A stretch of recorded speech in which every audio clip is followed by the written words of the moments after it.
My headphone mic kind of sucks, and I don't want there to be two people with terrible audio on this call. Hey, I resent that. It's okay. Kyle has terrible audio too. I assume it's an English thing. Like you guys just don't get the good connection. It's all of our mics and everything are great. It's just the teeth.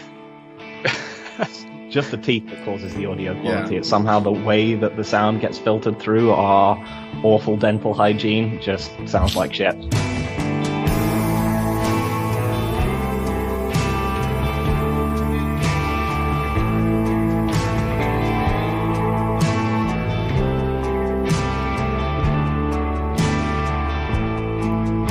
Welcome one and all to another edition of Heavy Hands. I am your host, Connor Raybush. With me, as always, is Filma Kenzie, and we are here today to talk to you about UFC 260 and its wonderful main event of Stipe Miocic versus Francis Ngannou, which can definitely carry this card on its own, and that's all we're going to say about that.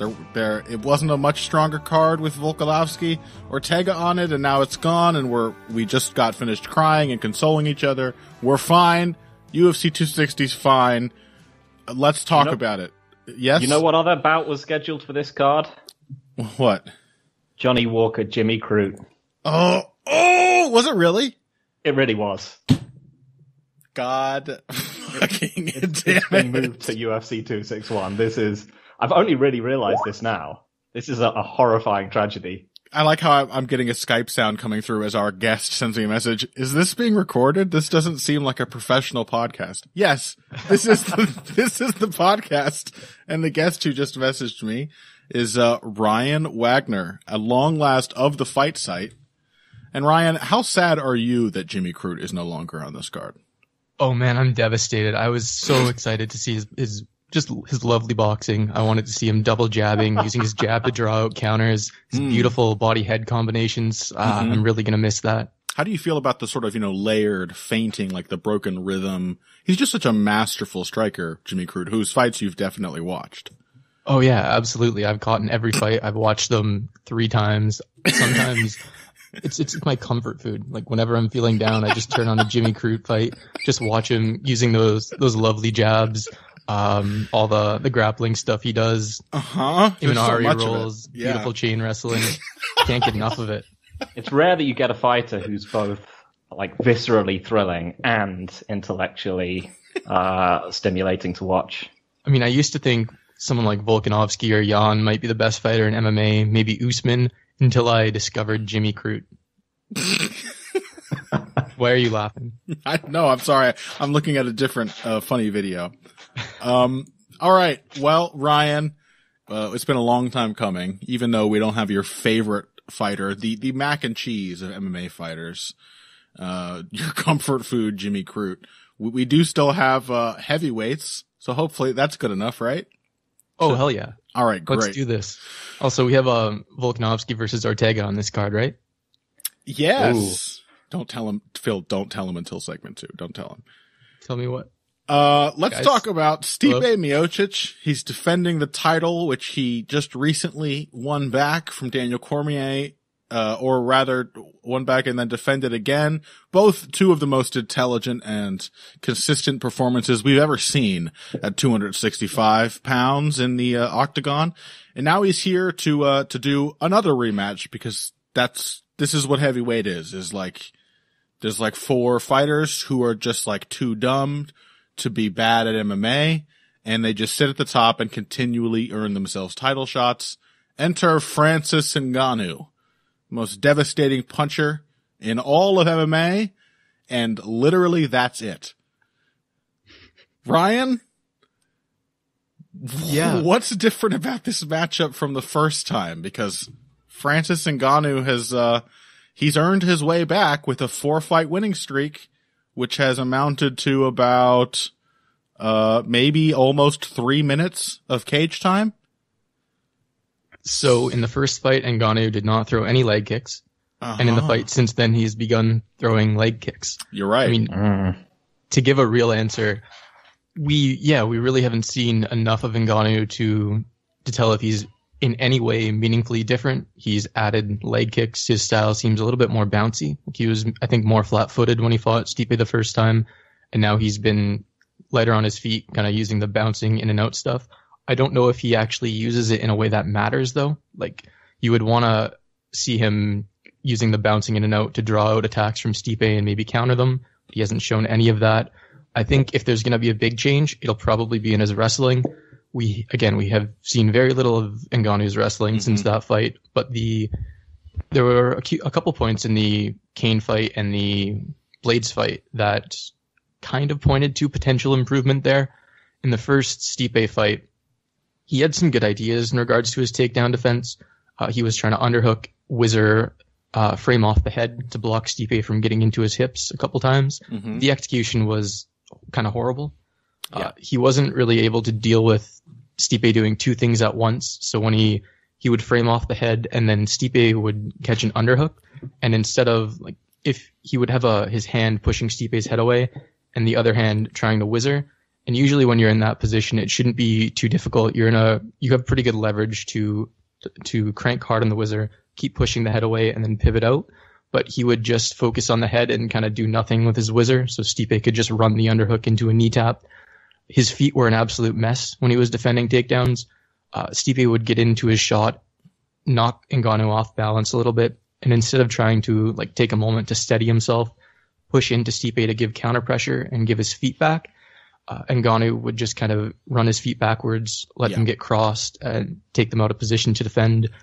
And the way he defended the shots against Blades and Kane was more encouraging. He would underhook right away with a more stable base and pressure into them. So when somebody's taking a strong shot on you, you don't want to run backwards because it lets them drive through with that momentum. You want to push into them, so you stop their initial momentum, and then you can start going backwards. And he was better at that. I think in both shots, he took an underhook quickly and just ripped their arm off his hip. But on the other hand, they don't have the timing or setups that Stipe does, and they didn't get into the kind of clean shots that Stipe was in their fight. So I don't know if that's going to be reliable for Ngannou, if he's going to be able to consistently defend the wrestling. One suspects it was crucial that Stipe didn't immediately shoot. In fact, he countered Ngannou with he made Ngannou miss a bunch, and then he started to counter him as he was trying to measure the distance. And then when he got Ngannou mad and trying to re-counter and really focused on the potential layers of striking, the wrestling completely caught him off guard. Absolutely. So you kind of have to say, right, like, the entire fight was sort of decided by Stipe's ability to do two things at once or in quick succession. Like, the mere presence of layers in Stipe Miocic's game was more than Ngannou has gotten a chance to deal with from basically any other heavyweight. And no fight since has made him deal with that. Exactly. Yeah. So this is the really interesting thing, is that back in, well, not really interesting, but the narrative we used to talk about with Ngannou was how much he was improving between fights and how impressive it was, not just for a heavyweight, but for anyone. And now he's become almost like a meme, a stagnation meme. Yeah. I mean, in part because we can't see anything else from him. But, what we can see is, as Ryan sort of alluded to, like a mixed bag. Because on the one hand, you could certainly say that I think he's become more aggressive. I think before he sort of relied on people being scared into, like, running into him so that he could counter them. And we saw the problems from that in the Lewis fight. He is genuinely attempting to make opportunities happen more. And, like, secondly, as Ryan said, if you look at his wrestling, it does look marginally improved. But, in terms of the punches, like how he gets it done, it's still just big winging bolos. I would say they're worse, in fact, than they used to be. Like this is the thing, is that we were so interested in the first Miocic fight because of the surfeit of patience that then led to the awful fucking Derek Lewis fight. But we're like, hey, he's gonna do this aggressive counterpuncher thing, and then he didn't. He came out wanting to force the issue, like just ballooned with confidence, thinking that he was gonna just blow the fucking champion up by just running into him and throwing punches. And now that's the style he's cultivated? It didn't work. It specifically didn't work. So I don't know. I think that might be a better idea than patient Ngannou. Honestly, the way I see Ngannou is a fighter who is naturally only comfortable countering, but he's also genuinely a horrible, horrible counterpuncher. Like, if there's one, he might be the worst counterpuncher in the UFC. What do you mean by that? Out of the people who actually try to counter him. So if you look at his knockouts, they come in two ways. Either he just kind of sits on the outside and waits for opponents to completely destroy their own positioning and just throw themselves wildly off balance. Right. And then swats them when they're almost falling down. Or he charges at guys, makes them panic, and then hits them when they're out of position and slumps them. I don't think the first way is a very reliable way to beat Stipe. If you look at like skilled counterpunchers, he doesn't do any of the stuff that they do to make the counters happen. He's not using jabs to draw out counters. Yeah. He's not feinting to make you throw the kind of punches he wants you to throw. And so not only does he have to be completely operating on his opponent's initiative with his counterpunches, but he's also like tactically and skill-wise not good at countering. He's not the kind of guy that's gonna see your jab coming and slip outside of it and then punish you for throwing it like Stipe is. Oh, that's Stipe very can do much. That's true. Yes, but I think that is honestly the bulk of MMA counterpunching, such as it is the opponent has to overcommit to a power punch. Jab counters are like a whole nother level. I think usually, like, in terms of bog standard MMA counterpunching, I think it's more about timing entries. And Ngannou doesn't time people's committed or predictable entries so much as he just waits for them to, like, literally fall over and then take advantage of that. And I don't think Stipe is the kind of guy that's going to do that. So I think the best route might be just, like, if he can't do measured aggression, maybe just kind of freaking out would give him a better shot than waiting for Stipe and giving him that time to feint around. But that is what he did in the first fight. He just went out and tried to take his head off with huge combinations, and then a minute and a half in, he was very tired. You know? That is true. So yeah, I don't disagree that it's maybe the better choice, that waiting on Stipe's jabs and straights is obviously suicidal. But a defter counterpunching game might be a more interesting solution than just what he did last time. Then again, it might work this time because it's heavyweight. Phil, you were going to say something. So the first time they fought, I think a lot of people were focusing on Stipe's wrestling, and that's basically what ended up deciding the fight. But I had a pick that I was stubbornly sticking to, and it's kind of my thing to just stubbornly stick to picks and ignore reality. I was just like, I just think Stipe's just going to jab him up. Yeah. And it's been kind of bizarre watching Ngannou continue to like fight in the UFC, because I've often wondered why people don't jab him up. I don't like. This is, we saw this obviously in the JDS fight. JDS was the heavyweight jabber. I don't think he threw a strike from his left hand in that fight. Nope. It was low kicks and the rainbow overhand. Yeah. And I just don't understand why people don't jab him more. Because once Stipe started doing it to him, that was really what undid him, I think, in the first fight, was that he started jabbing with Ngannou, and then he started as you said, he started drawing out his strikes and counterpunching him. I don't understand. I mean, obviously, I would recommend Stipe to try jabbing Ngannou as well this time, but he's not going to do it because he always likes to mock us in that kind of way. It's like, why don't you punch him in the body, Stipe? Because I don't want to.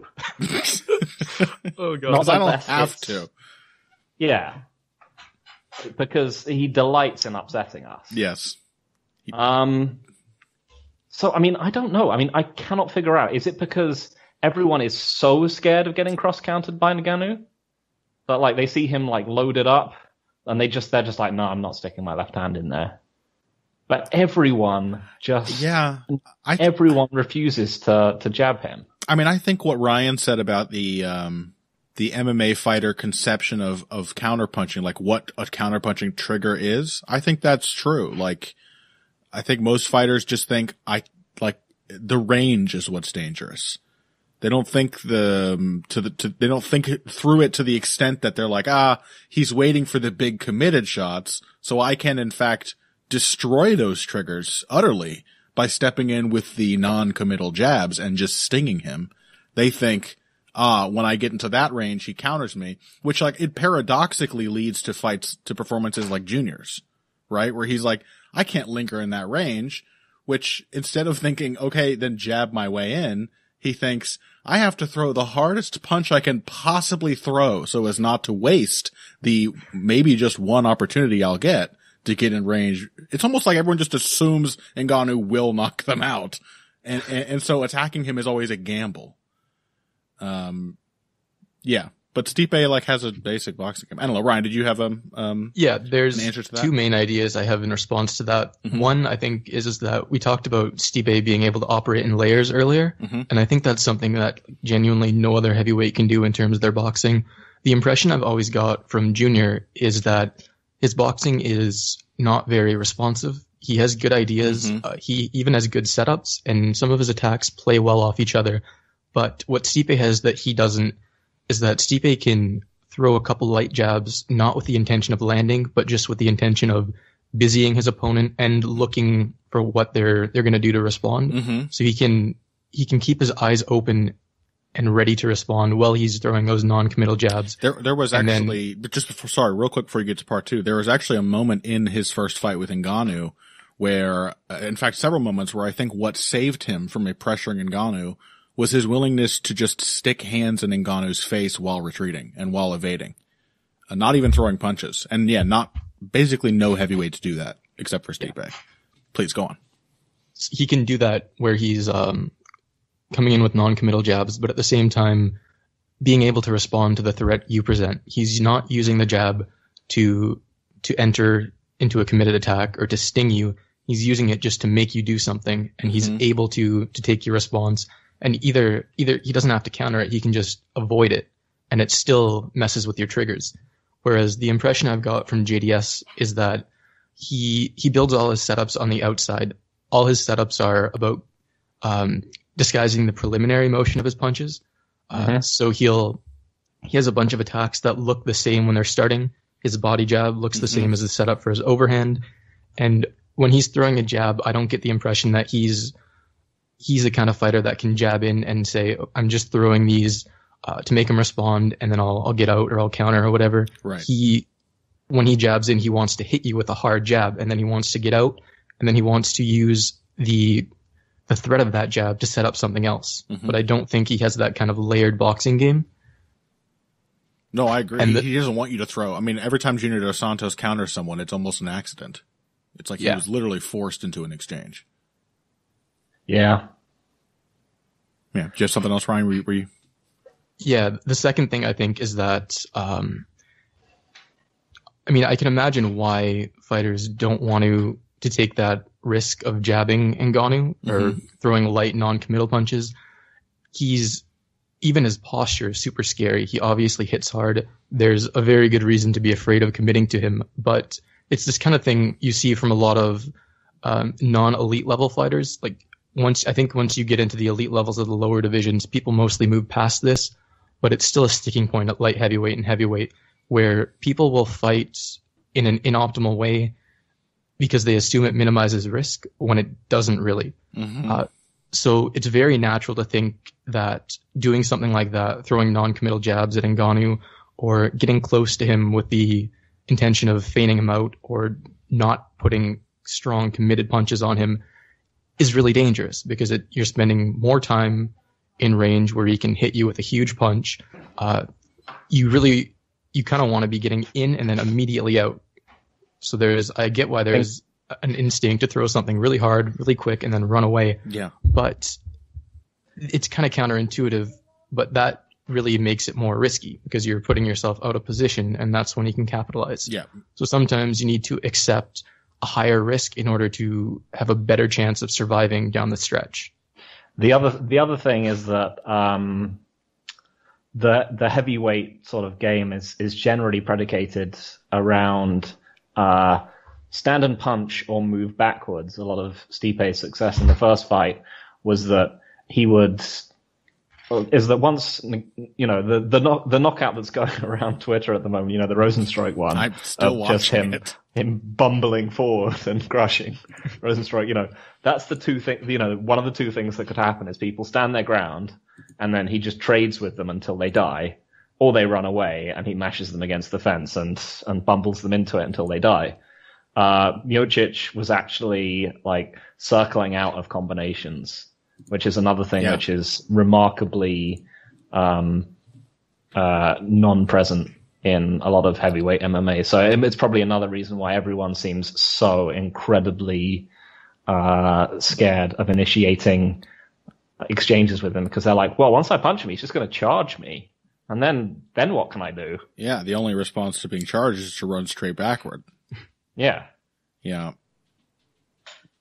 But such a good division. You know,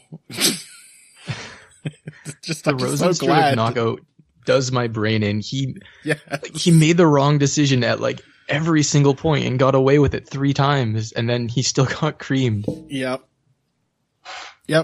Even Rosenstrike's version of evasive footwork and head movement was still pretty much working, except he tried it 4 times in a row. I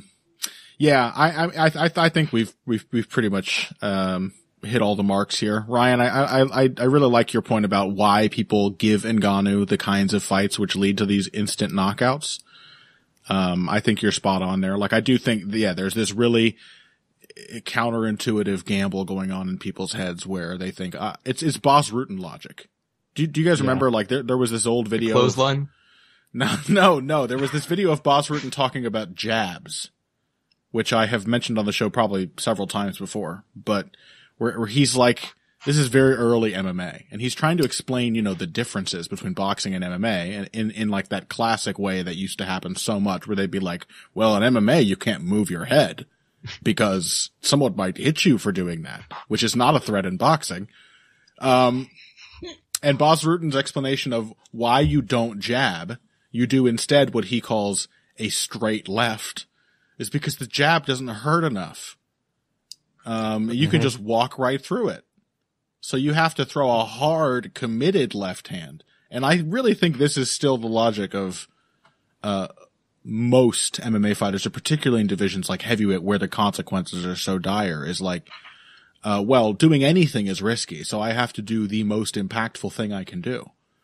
When like, I think against Ngannou, you just have to literally, that's the one thing you don't want to do. Just don't give him a big anything to bite on, because you're compromising your own position, and that's all he needs. So I don't know. I mean, the question of picking is still, does Stipe do the right things? There is one more thing I want to bring up about Ngannou. Mm-hmm. His jab really messed Stipe up early. Yeah. His jab wasn't good at all. He didn't really have any kind of like nuanced uses of it.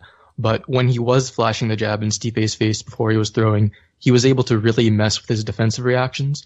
And I think if there's any kind of improvement in Ngannou's jab, or he's learned to use it in even the slightest layered way, I think he can really do a lot of work with that against Stipe, especially because Stipe's defensive footwork, like Phil was mentioning, it's a thing, it's present, which is very rare for heavyweight, but it's not particularly good.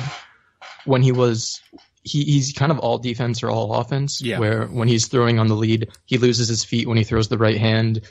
He squares up a lot. And when he's defending on the back foot, he's not really in position to counter. He has if you look at like those sequences that people would post on Reddit and be like, oh my God, amazing head movement from Miocic. He was kind of standing with his stance squared up against the cage, just bobbing his head around, which is fine. It worked because Ngannou was just kind of swinging at his head. But if Ngannou can use a jab just to throw away a couple shots and make him move his head a little bit, keep his feet out of position while backing him to the cage, I think he can really punish him for that poor positioning, especially if he hits the body, but that is asking too much. I was going to say, gosh, imagine if Ngannou hit the body. He could probably finish every person in the division with a single body punch. Can't get crazy now. Yeah. No, I fully agree. Like, Miocic's entire game is sort of just like good enough. Like the details, the technical details are always a little lacking, but it's the fact that he actually uses the breadth, of skills available to him that sets him apart from basically every other heavyweight. Except for like, I guess, I don't know, DC to an extent. So yeah, I think, I don't know. I mean, the thing is that in the first fight, Ngannou, even when he was dead tired, landing shots with none of the like insane overpower he puts into his first round punches, he was still snapping Stipe's head all over the place.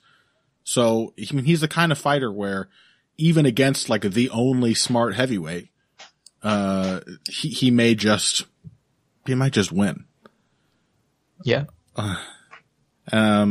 And yeah, he did in the first round of their first fight get him to duck into an uppercut. So we'll see. But I'm picking Stipe because, in the first fight, he didn't look, really stupid. That's it. Anyone else? Phil? I don't want to also pick Stipe, but I'm going to pick Stipe just because, as Ryan said, like, if Ngannou just comes out and just jabs and low kicks, and then tries to kill Stipe if Stipe, rushes into a level change because he doesn't want to deal with jabs and low kicks, probably just annihilate him. But then again, if Ngannou comes out looking like he has, and Stipe just runs sideways whenever Ngannou charges him, and then just jabs him a bunch, I think he also probably wins. I mean, It's also notable that, like, Ngannou himself does not seem, like, invulnerable to low kicks. Like, JDS did not have a, landed 2 on him and, like, knocked him over. Yep. Stipe was doing some work with those in their first fight too. Yeah. So, I mean, I don't know. Like, it's heavyweight. Do I want to pick either man to have a smart fight? Should you just pick the fact that Stipe is obviously somewhat eroded, and pick Ngannou just to knock him out because Stipe probably just can't survive that kind of fight anymore? Oh, is that obvious? I think it looks it to me. I've actually just got Vadum Miocic running at the moment, and he looks very different to the way he used to in his old fights. I mean, I think the Vadum fight is probably his best, one of his better, like, technical counterpunching performances and one of his best, like, synthesis of defense and offense, but he just looks quicker on his feet. And less old. So, I mean, I guess I'll pick Ngannou then. Yeah. It does kind of throw me off how spread out these fights are, right? That was, in fact, quite a long time ago, that Verdum fight now. Yeah. So I won't pick it for any technical reasons, just because I'll just pick it because Stipe's been in a ton of wars and Ngannou has not. Okay. The benefit of blundering everyone into unconsciousness. All right. Well, Ryan, which of the two? Yeah. So I do think Stipe is pretty significantly worse now, to the point where it's hard to trust him to consistently beat, like, athletic, strong heavyweights, because I'm kind of waiting for him to just crumble, and it wouldn't really shock me if he does at any point.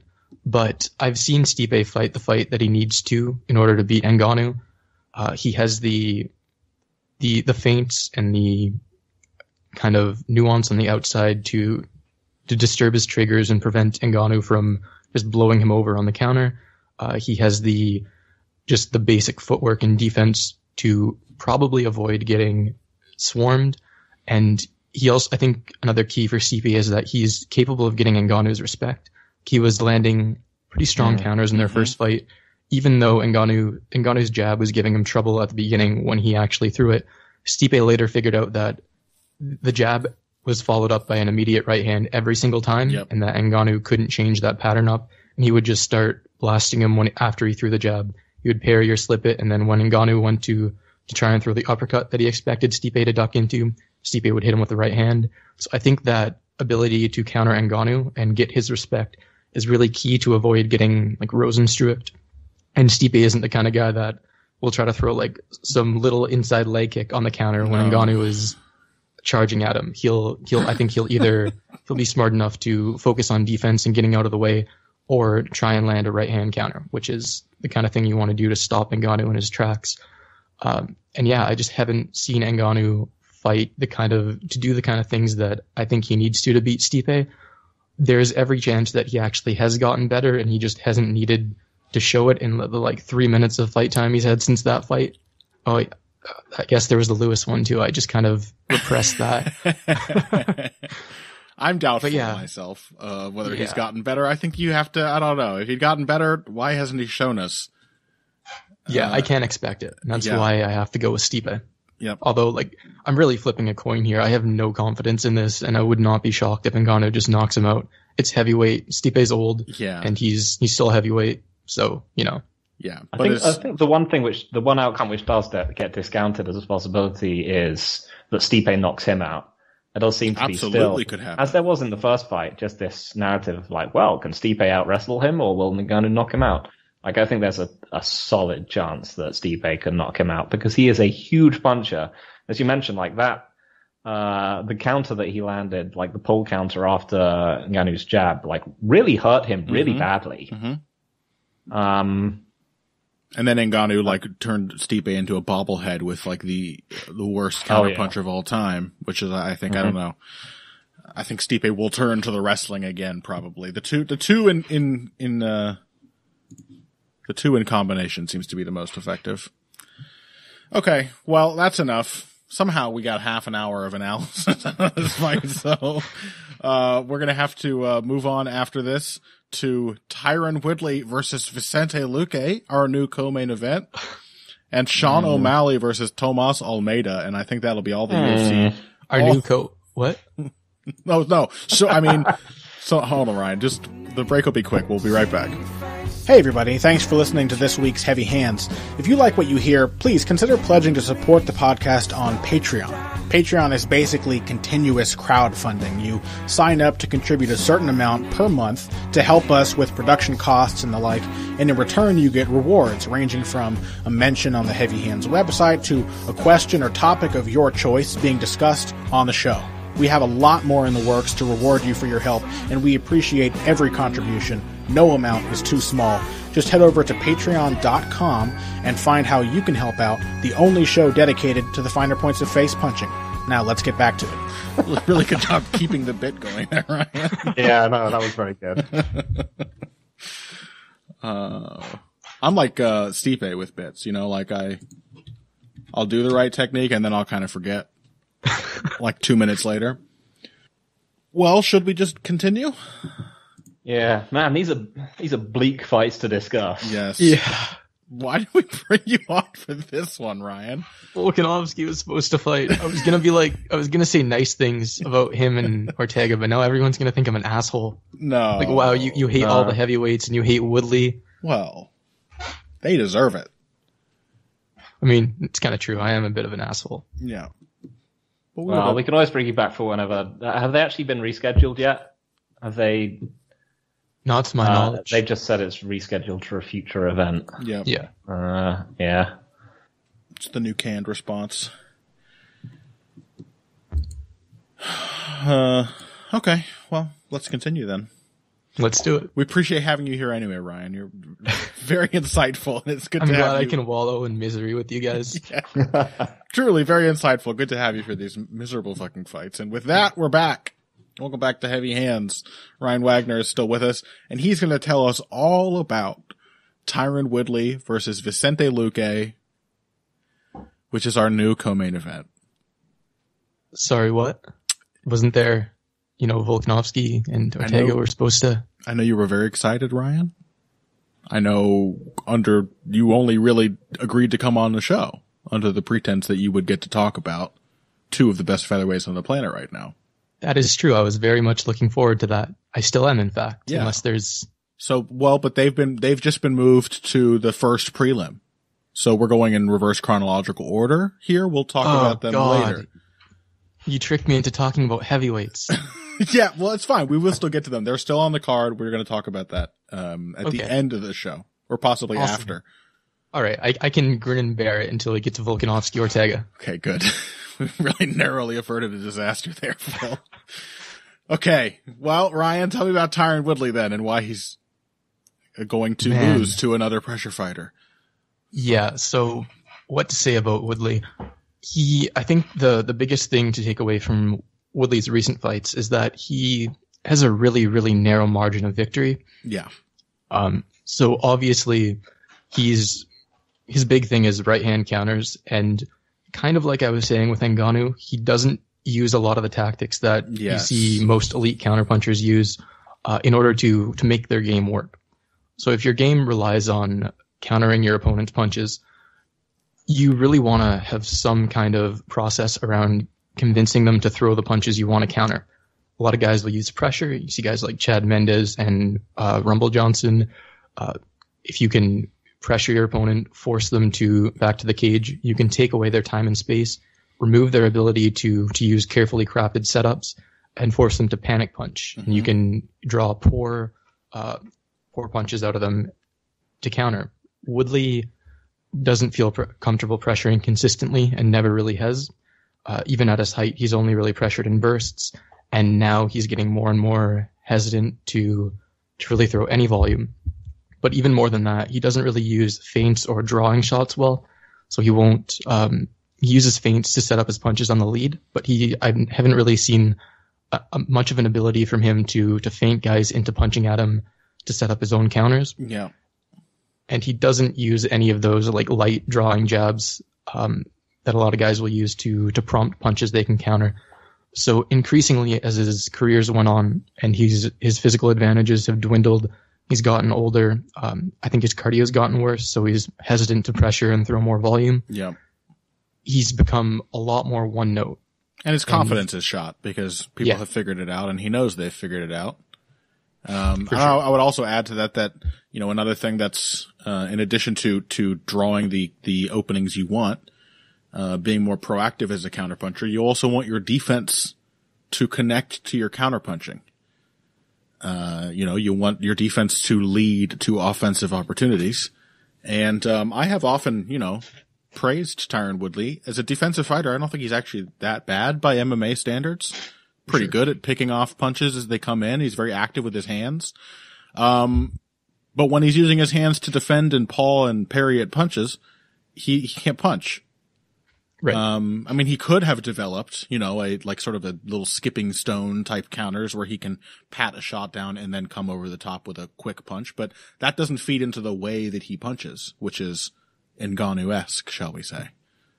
He has the pull counters, where if you overextend, he can pull back and then rock into a right-hand counter, but he's not, he doesn't really slip inside or outside and counter well. He's not hitting catch and pitch counters. So yeah, the way he can defend your punches and then counter are very limited. Yeah. I think another thing with Woodley, that I've been banging on about this forever, so much so that my colleague Shuram has picked it up and also started banging on about it. Mm-hmm. But Woodley, when was the last Orthodox fighter he beat? Was it was it DHK? Is Dong Hyun Kim Orthodox? I think he might be. Is he Orthodox? Who would know? How would we even find out? There's literally no way to tell. Yeah, that's a good point. It was especially either DHK at that point in his career. Yeah, I would have said it was 7 years ago. I would have said Stephen Thompson. Easy fight to call. I remember because this was when Stun Gun's whole thing was that he would just go absolutely nuts when the guy's back to the cage, and Woodley was really starting to settle into being the missile off the cage, and I was just like, well, you can see what's going to happen here. DHK really had the I really don't want to get fired style. Yeah. And it worked perfectly. But he's really kind of crafted his game around, or not even his game, but just like his tactics around beating southpaws really a very, very large percentage of what he does is looking for that open side right hand counter. Yeah. Mm-hmm. And when he's fighting a guy who can not only just has the orthodox jab there to busy him and frustrate his counters, but also just the shoulder there to get behind so he can't land the right hand as clean. Like a lot of what Usman was doing was just waiting for him to throw the overhand and then just kind of getting behind his shoulder or stepping off to his right. And Woodley didn't really know how to build on that threat. He was so keyed in on looking for that right hand, and he fought such a long stretch of southpaws. He fought Gastelum, Lawler, Wonderboy, spent a lot of their time in southpaw, Maya, and Till in a row, that like so much of his striking just became, okay, I can throw the one right hand, and if I land it clean, it's going to vaporize him. So I'm going to build all of my tactics around landing that right hand. And he never really had to learn how to build off of it, to use the threat of that right hand to set up other stuff, or to set it up with his left hand to jab into it, to throw 1-3-2s or whatever. So I think, yeah, I don't really trust him to be orthodox fighters that have jabs, that can do like basic defense. And Luque, I think I like Woodley's chances of countering his jab a little bit more than some of the other orthodox fighters he's fought. Yeah, basic I think Woodley Luque's jab is more of a measuring jab. Like he doesn't flick it out, wait for your response, and then get out of the way. Mm-hmm. He just kind of probes with it while he's closing distance on you to use it to gather information, to find out where you are, and to move you in positions where he can land his own big right hand. So I guess Woodley has a better chance of countering his jab than a flicking jab like Usman, Burns, or Covington, but I don't trust Woodley to do any of that anymore. He just does not throw enough punches for me to pick him to beat somebody like Luque. Yeah, and who knows how Luque's jab might expand in its use with an opponent who literally just, like, typically the jab it's a pressure fighter's jab. You know, it measures the distance and it pushes people backwards. So he won't even need to do it because Woodley is already going to be against the fence because that is completely baked into his style. And it's very frustrating, by the way, to watch Woodley's fights and see people in his corner asking him in these last 3 losses, just desperately pleading with him to do something that he has never demonstrated the ability to do. And which he has just gotten narrower and narrower in his style over the course of those many title defenses against southpaws, which is a very stark pattern, now that you pointed out. But basic defense is the word for Vicente Luque. It's pretty damn basic, in fact. You know, there's some head movement to the extent that he will duck straight down, and there's a double forearm guard. There's a high guard. Yeah, so that's what I was thinking, is that, obviously Wonderboy is a much better defensive fighter than Vicente Luque, and he proved that. But also, as Ryan said, he fought a lot of that fight southpaw because he was trying to maximize distance to Woodley a lot of the time. But he also just, scoots backwards. He's foot speed defense guy, with no head movement and no guard. Luque doesn't have much head movement, but he does just have a guard. And, that, like, the TriStar elbow block was a lot of what stifled Woodley's right hand when he fought McDonald. So, yeah, it does seem likely that Luque can just block Woodley's punches when they come back at him. I mean, the other thing is that, Woodley is just such a dispiriting fighter to watch nowadays. Yeah.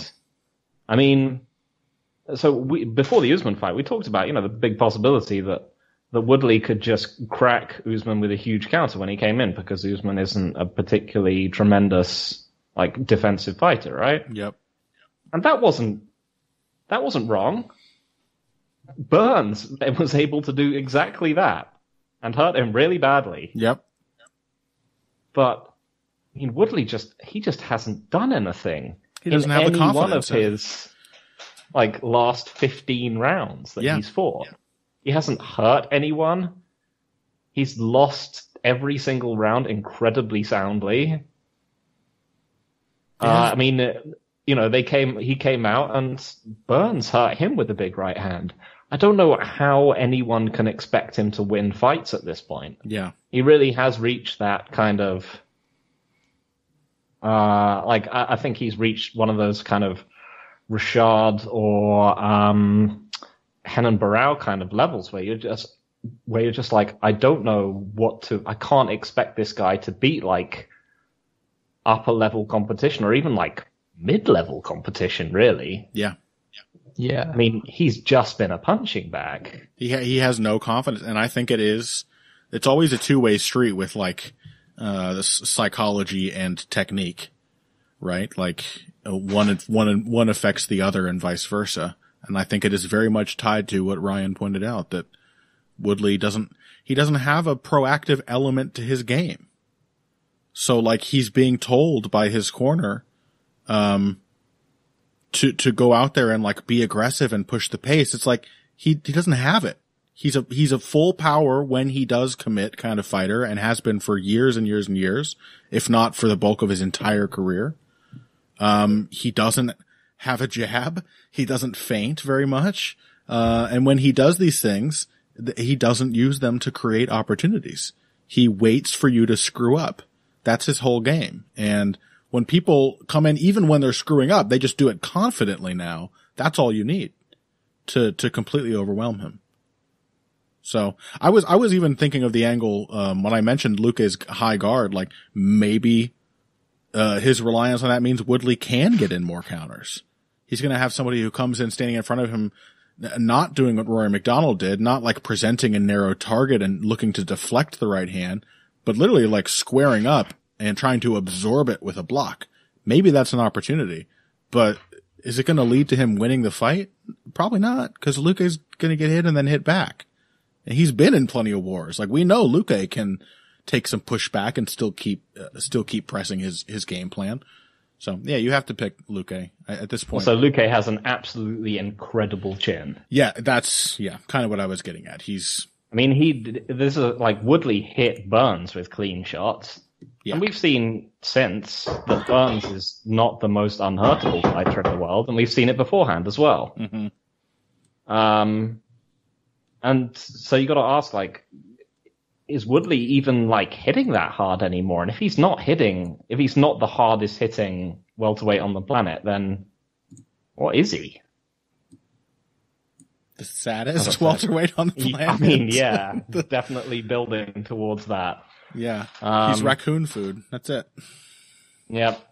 Impossible to pick him against anyone good. The only fight I would consider picking him in would be like against pure grapplers, like a Maia rematch, or like Askren or something like that. I might pick Maia over him at this point. At least Maia still pressures. Yeah. He wouldn't get the takedowns. And also Maia was one of the many, many fighters who felt like they couldn't afford to do any striking with Woodley because it's the Ngannou response. He's so dangerous, I just have to avoid anything resembling striking rather than recognizing that, like, there's so many ways to outstrike this dude. He's begging to be outstruck. Yeah. Sorry. Someone was banging on my door, so I had to step away from there for a moment, but I can imagine everything you were saying about Woodley. And there was a couple moments in the Burns fight where like his one counter right hand didn't work, so he started kind of trying to set it up. Like he would go to the body or he would feint into it, and then he was able to drive Burns back a couple times or even land it, even though it wasn't super clean. Mm-hmm. And I think the fact that he had some success with it got him discouraged. Like, yep. He set the right hand up and he did a more technical version of the thing he usually does. And I think he kind of interpreted not killing Burns as that not working. Yeah. Yep. So I don't have any hope of him being able to build on his offense or to use the threat of the right hand to land other things, because I think Woodley thinks that if he's not doing serious damage with that, then it's kind of a failure and that he shouldn't go back to that tactic and keep building off of it. So yeah, I'm never going to pick Woodley to win a fight again. Yep. Thin margins was one of the first things you said, and I think that is the concept to end on. All right. Well, let's see if we can get in a little Sean O'Malley analysis before we wrap this segment up and move on to Kevin Holland's triumphant performance against Derek Brunson last weekend.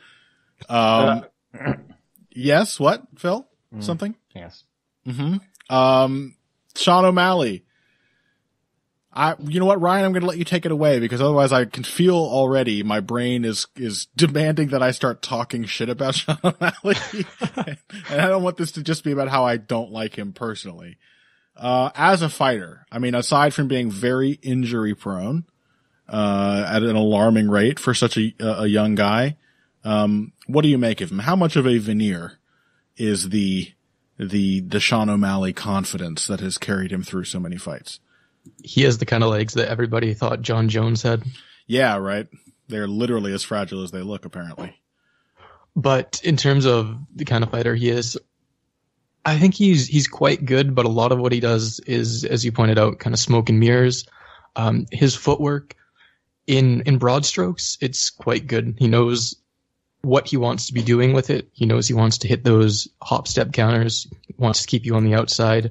And when you pressure, he wants to change direction to fake you out. The actual mechanics of how he does that leaves quite a bit to be desired, but I don't think it's bad. I think his footwork is solid. Against a guy like Almeida, I think it's probably going to be enough to keep Almeida on the outside and to punish him for trying to close distance. I'm not too confident in O'Malley against elite guys, though. Like you saw in the Terry and Ware fight, where if guys are putting consistent measured pressure on him, even if they're not doing it with like super nuanced tactics, but they're just keeping their stance, coming forward and not being discouraged when he throws his counters or not being knocked out, because he is quite a puncher. Yes. But his stance will collapse. He doesn't have the ability to fight going backwards against a pressure fighter, while kind of maintaining that strong stance to keep threat. So if he's not controlling the distance and keeping the fight on the outside and discouraging you from pushing him back, then I think he kind of falls apart. I think he's got enough in the physicality department to make him confident. He's confident enough to try some of those moves. Like, I wouldn't say he can't counter at all off the back foot or anything. It's that he's inefficient there. Yeah. Everything is he's like quite a good counter puncher, but his stance falls apart if the initial counter doesn't work. And so like, not only is it making him uncomfortable, like McGregor in that way. If he's actually past his first counter punching layer, he's pretty much just on the retreat. Yeah. And I think also, and this is a factor for McGregor as well, it does make him tired. So the more he is pressured, the more he hasn't knocked his opponent out, just the essential like inefficiency of his movement, it just wears him out. I don't think like McGregor, not that great of an athlete, Sean O'Malley, like in the ways we usually think of it. He just has reach and power. I think he also lacks, well, as we've mentioned, he lacks like the most important MMA trait, which is pure durability. Right. Which at least McGregor has or had in spades. Yeah. So one thing that's interesting to me about this is like, Almeida can be a bit fragile, as we know, but he has also been hurt in many, many fights and continued and adapted. And, you know, he is a survivor as well as a guy who can occasionally just not survive.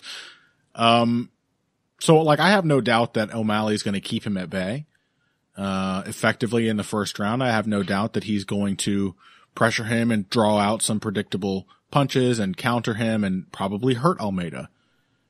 I am not confident that he can beat Almeida for 3 rounds though, if he can't get him out of there early. I think, in fact, I'm quite doubtful of that. I think sort of, what was the performance of, O'Malley's? Was it Sukumtat? Where he utterly collapsed down the stretch? And Andre Sukumtat didn't realize what was happening, right? Like how fragile O'Malley was becoming as the fight extended. Thomas Almeida will probably actually continue to pressure and throw volume of hard shots. So I think it's like you have to look past the sort of veneer of confidence and be like, oh, this guy's actually really uncomfortable right now. If I just push hard, he might collapse. So I don't know. You guys think, no one thinks there's any window, Ryan, for Thomas Almeida to win if he doesn't get smoked in the first round? I definitely agree that O'Malley is probably going to have a hard time holding up for 3 rounds. I think the way that Almeida needs to close distance, though, makes me worry about whether he'll be able to last that long. Yeah. He's not really the kind of guy that'll do what Terrion Ware did and maintain his stance while smoothly pressuring. He's going to run at O'Malley. Yeah. In the Martinez fight, the only real way he had to close distance with his hands was to shift into southpaw, and it's not the kind of intentional shifting that you see from a guy like Peter Yan, who will he'll throw his long right hand and then watch what you're doing and plan how he's going to step forward and hit you in southpaw based on your reaction. Almeida just kind of gets off balance and then has to run forward to catch up. And I think that's going to present a lot of opportunities, not only for O'Malley to counter him, but to counter him while he's very out of position and doesn't have his stance there to catch his balance. And I think it's pretty likely that O'Malley finds an early knockout. But if he doesn't, yeah, I definitely agree that not only is his durability a problem, but if Almeida is able to consistently get him to the fence and swarm on him, work over his legs and body, which Almeida will very much do, then he'll have trouble holding up over the stretch and will probably get beat up quite bad in the last round. I think I'm going to go O'Malley via early finish, but I don't think either route would surprise me. There's also the fact that, sorry, Phil, just before you make your pick there, there's also the fact that Almeida is more of an aggressive counterpuncher in his own right. So, and I think when he does successfully close the distance, this is obviously a problem against Martinez. I think the fact that Martinez is a guy who moves around and kicks and keeps a high guard kind of make Almeida uncomfortable. His southpaw jab too, which O'Malley doesn't have. That too, yes. When it comes to orthodox jabs, yes, Almeida will eat them. But he will also eventually figure out how to punish them, and make that his bridge to closing the distance. So there's, I don't know, there's some potential in my mind for Almeida to build, over the course of a fight in a way that I don't think O'Malley can. I think O'Malley's game is much more, it's almost like the inverse of Tyron Woodley's. It's he's going to make you think he has all this depth, but if he doesn't shock you and hurt you early, you realize that in fact there aren't that many layers, that a lot of it is improvisation and inefficient improvisation at that. Phil, your pick? I think I remember after Font had lost to Munoz and he got matched up against Almeida, I remember relatively confidently picking Font because I was just I think Almeida's just going to get beat up too hard, too early by him. And I think because there's basically 2 problems with Almeida that kind of synergize to really put a capper on him. Is the firstly that he's not tremendously durable, but second is that he's just a chronically short range fighter. Yeah. I mean, you mentioned that he's Ryan mentioned his lack of closing the distance. You mentioned that he will counter jabs, but the way he likes to counter jabs is that with elbows, kind of that arcing overhand, which is either it's either the punch or it's the elbow. Yeah. But the way he throws the punch means it barely travels any further. Yeah, and he gets really stuck on his front foot as well. He takes that step forward with it, but then continuing to advance after the first counter has consistently been an issue for him. All those meme KOs and beautiful finishes that we've seen from him, they are when people have been either forced into standing with him or when he's just managed to push people up against the cage. Yeah. But because he doesn't have the distance strikes, as mentioned, he might throw the odd raw low kick. He might try and get people to come in and engage with him with the jab, but he's really just always looking for that sort of ugly right. All of that just stays kind of locked away, and he's stuck hoping that they bounce shots off his high guard and that eventually they'll overextend on the jab so that he can get inside. And I don't know that I can, O'Malley's process that we've seen so far is, I think, fragile enough that if he gets into the 3rd round, as mentioned, there's a really big chance Almeida will just buzzsaw him. Yeah. That he would, we've never seen O'Malley against a big body puncher. But you've got to assume that Almeida would tear him the fuck up. Yes. He has a lot of body to punch.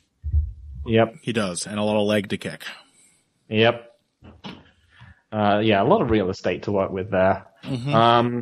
But I've just got to assume he's getting knocked out way before that happens. Yeah, that's He's got to kind of the survive assumption. he's going to presumably have to survive so much punishment. I've got to think, like, how does he not get knocked out is the main thing. Because I could trust, like, Cheeto to do it through sheer durability. So yeah, I got to also pick. Yeah. Got to also sadly pick O'Malley for the early KO. Yep, I concur. Unfortunately, much as I dislike the man, you know, I guess that's why they made the fight, and that's why Almeida shouldn't have taken it. He's on a 3-fight losing streak. I know he was like, wow, this is the one that's going to get me back on track. That ain't why they made it. You know, if Almeida has a drastic mid-career style change in him, now would be the time. Now would be the time for that new leaf. But given what we've seen from them in the past, you got to assume first round KO. All right, let's take a break. When we come back, UFC 260 is for the birds. We are looking back in time instead to talk about Kevin Holland and Derek Brunson and the many other really good things that happened in that card. Yes, Ryan? The prelims. And the prelims. The prelim headliner. The prelim headliner was what? Macy Volkanovski Marion Renault versus Ortega. Didn't you? No. Yeah. No, we'll get to that at the very end. Cool. At the very end. Okay, great. Financial support is fantastic, but there are other, even easier ways to support Heavy Hands. Perhaps the best is by spreading the word. We know our fan base. You're all cool, popular people with serious social media presences. You're tastemakers and trendsetters. Okay, there are one or two of you that don't fit that description. You know who you are, but no matter what, you can always help us out by telling folks about the show. You can also give us a positive rating and review on iTunes and Stitcher, things like that. We rely on word of mouth and positive feedback to grow and improve, so thank you very much for your time and your help. Now, back to the show. Welcome back to Heavy Hands. Kevin Holland, Derek Brunson, Phil, why did I not listen to you?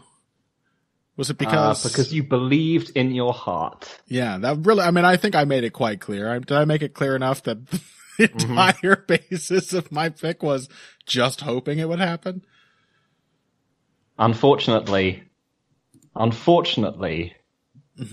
Derek Brunson is not only a comparable wrestler to Gerald Meerschaert, but even a better one. Arguably better at wrestling than Gerald Meerschaert.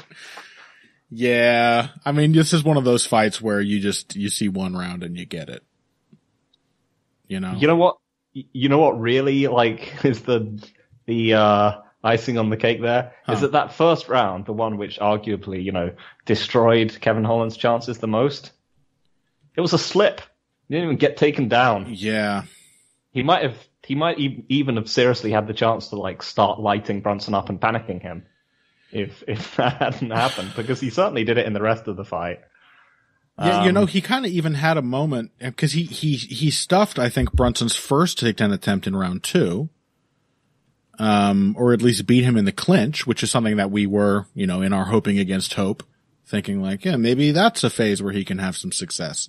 And he did put a little pressure on Brunson and hit him with some clean shots. And then, like, I don't know. You know what? I came into this, like, being prepared to mock people who are now upset that Kevin Holland talked instead of winning. Like, this is not perfectly in line with who he is and how he's fought his whole career. Going back to his UFC debut and before.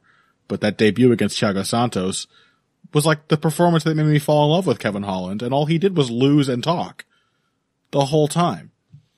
But the thing is like, you do kind of actually get the impression, at least I do, that maybe he could have done better. Like, he did have his moments in the second round, and it did sort of feel like as the fight went on, I think the gas had something to do with this, of course. He just kind of seemed to accept after that he was just gonna get taken down in every round.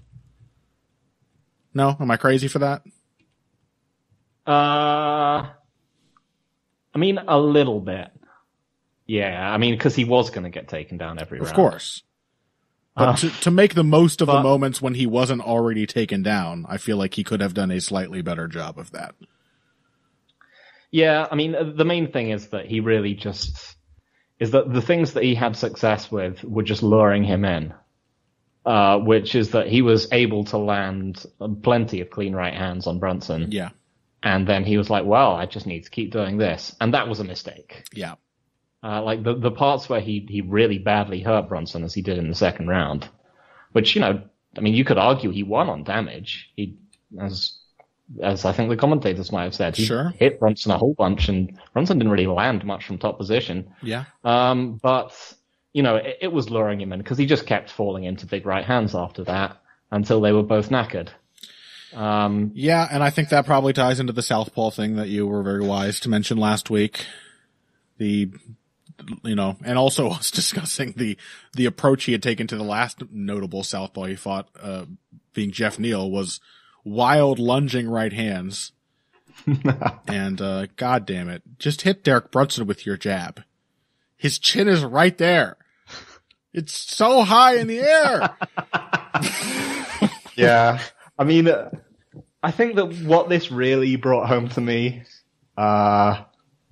is the bifurcation between the divisions, because I think, as in, you know, the UFC and MMA as a whole, and the way we can lump them into the good and the bad divisions, because there were times in the past when we would have been, I think middleweight has definitely been improving. Mm-hmm. The quality of the prospects coming up.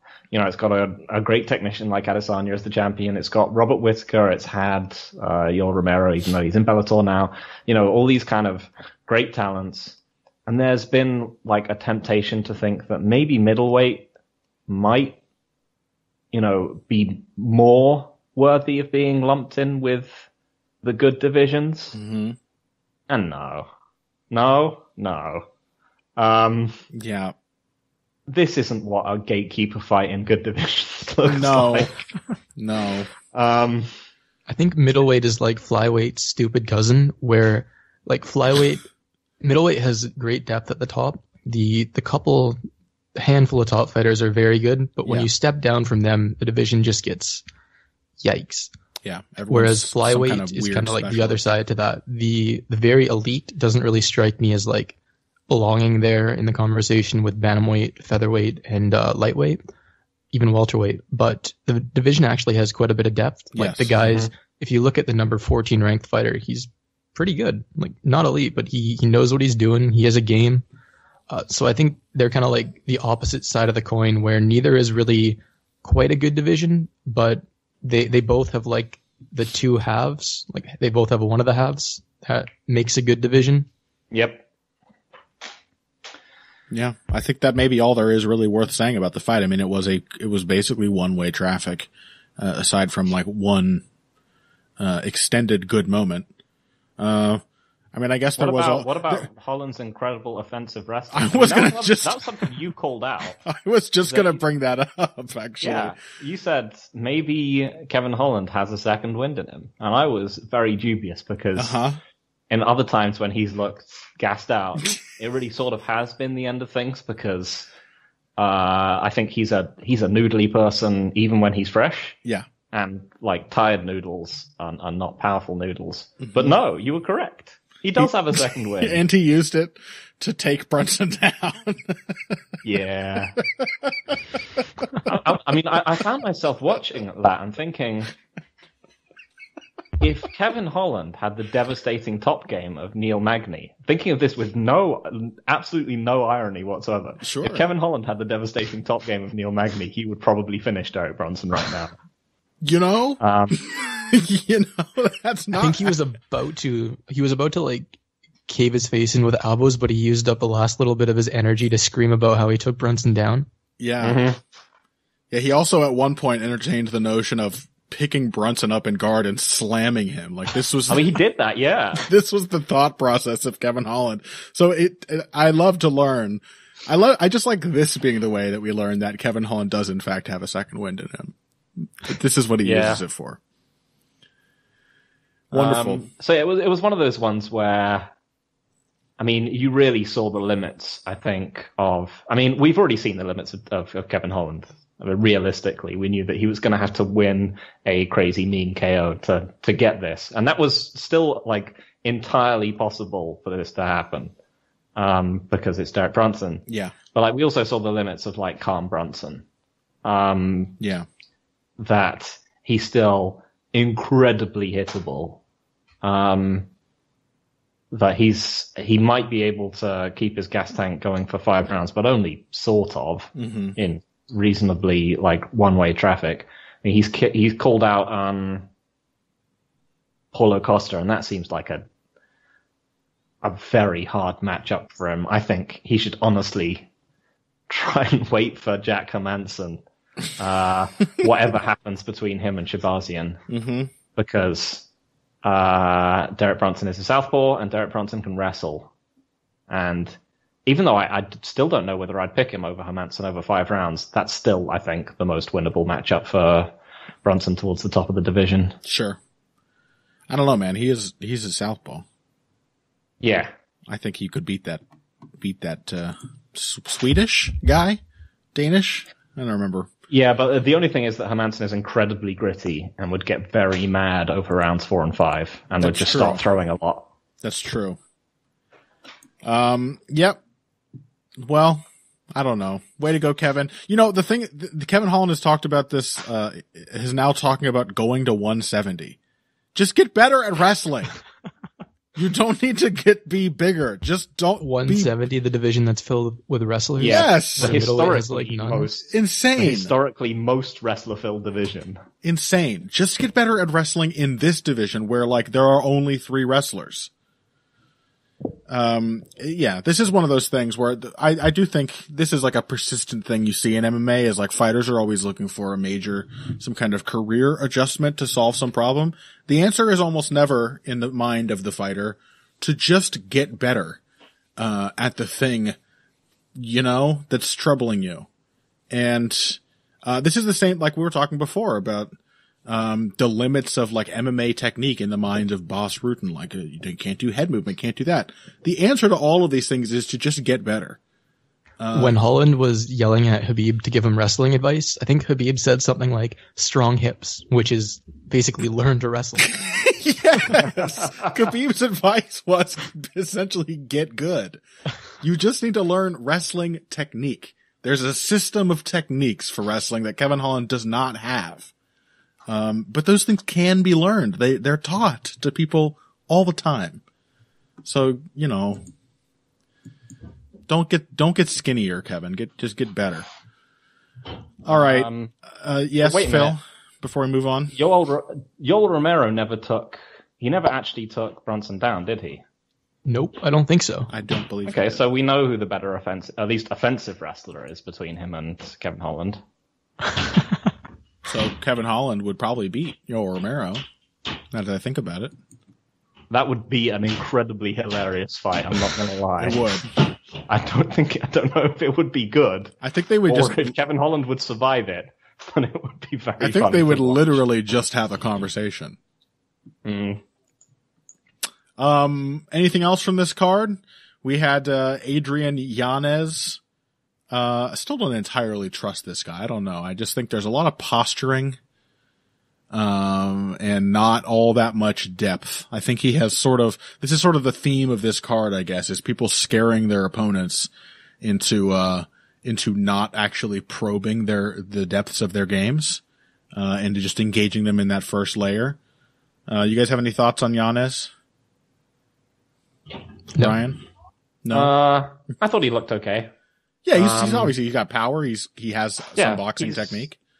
Yeah, he's a guy who is, really like doggedly just convinced that the fight is going to end up in his range. I think was what I really took from him, is that he was just like, oh yeah, I'm going to get low kicked a bunch. That's fine. And then he was like, but I'm going to end up exchanging with this guy. And then he did, and then he knocked him out. And he's just clearly so one track on that, like that particular slice of the fight, that it's probably going to get him into trouble against, real dedicated, like, outside kickers and, or just a big shot wrestler or something like that, because he's just going to be like, oh yeah, I'm sure I'm going to be able to exchange punches with this guy at some point. It's sort of Robbie Lawler syndrome. But yeah, he looked like his eye for shots is very nice.